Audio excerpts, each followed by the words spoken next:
Rugger's brave. Rugger is the best.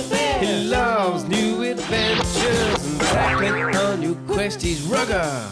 Last week on Rugger Tales, Rugger was on his quest to find the missing Glup Glup Cup when he stopped and silenced the squeals of the Squealer Scrub Tree.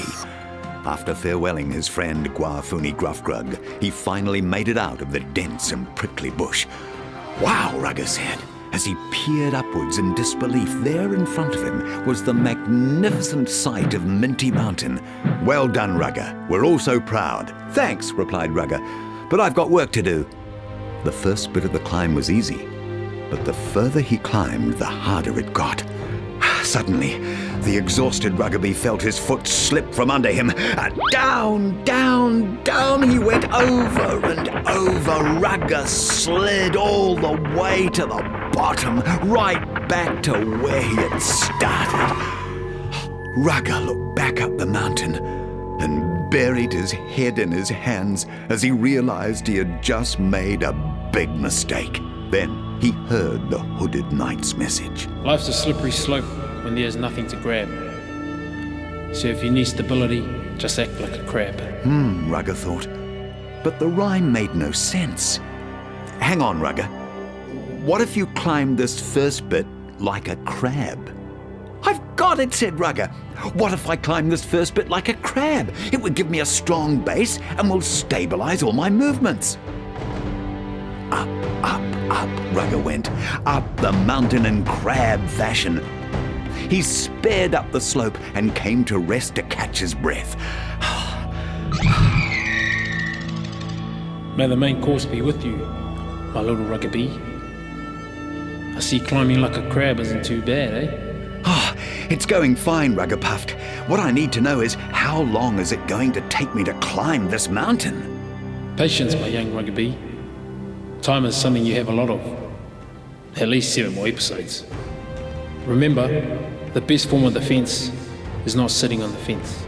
"Isn't that supposed to be the best form of defense is attack?" Rugger asked the Hooded Knight. You're right, but the fence doesn't really rhyme with attack. Sorry about that.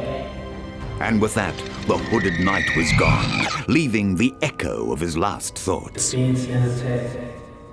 "What defense do I need anyway?" thought Rugger. "There's no one for miles around here." It was about then, and probably not a moment before, when something caught the corner of Rugger's eye. Something ran and hid behind a rock. But then he saw it clearer this time. A cloaked figure jumped up and ran behind another rock. Could it possibly be the Hooded Knight playing tricks on him? Rugger decided to take the Hooded Knight's advice, so he ran towards the rock the figure was hiding behind. The cloaked figure rose from the rock and threw some stones toward Rugger. Rugger scurried back to safety and could now see that the cloaked figure was definitely not the Hooded Knight. Rugger took a big breath and charged. He ran in a zigzagging motion because a moving target is much more difficult to hit. He saw one of the rocks had a symbol on it, and without thinking, he dived and tackled the cloaked figure. Rugger and the cloaked figure struggled until Rugger got a look at the face of the stone thrower.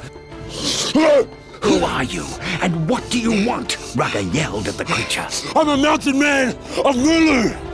Go home, Ruggerbee, and forget about the Glup Glup Cup. "Or what?" yelled Rugger.